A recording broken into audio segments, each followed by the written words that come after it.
What's going on, guys, and welcome back to the channel. Today I'm adding this CarPodGo Apple CarPlay unit to my Land Rover Defender. And this unit here was sent to me by CarPodGo to review. I've had one of their larger units before, which I put in a van, and that to me was an amazing bit of equipment, especially because you can add the reverse camera. This one does exactly the same, but the screen's much smaller, so it's perfect for vehicles like this Defender, where it's not going to be over intrusive on your vision. It's going to be similar to having a phone mounted to your windscreen, but a benefit to this is you also can add your reverse camera, which is a couple of pounds more to get that with the kit.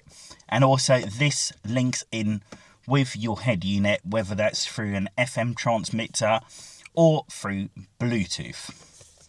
So in the box we get an instructions manual, the CarPodGo Mini, which looks about the size of a mobile phone, but once mounted on the dashboard, that's not going to take up too much space on the dashboard.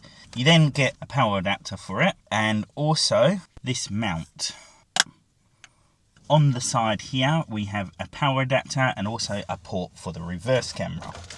It comes with a fairly long cable, so you can run that all the way to the back. The red goes to your reverse light, and then once you select reverse on your vehicle, that's going to pop on and allow you to see behind you. So guys, let me show you how straightforward and easy it is to get this installed, and hopefully you guys might find this useful and you might pick one up for your vehicle. I'll of course link this in the description down below in case you guys do want to get your hands on one of these, and I'll also show you the benefits to it. The first thing you want to do is decide exactly where you want the screen to sit on your dashboard. The mount uses strong 3M tape, so once it's in place it's pretty solid. Once you're happy with the position, it's time to power it up. The CarPodGo is powered by USB-C, so just plug it in and it will boot straight up with the startup logo. From there, it will ask you to choose your language. Once that's done, hit the CarPlay icon on the screen, then grab your phone and head over into your Bluetooth settings. You're looking for a device starting with P&D, followed by a few random characters.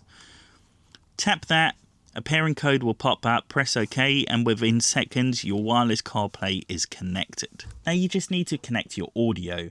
Some people run Bluetooth speakers, but if your vehicle doesn't already have Bluetooth, CarPodGo also do an FM transmitter, which makes the setup super simple.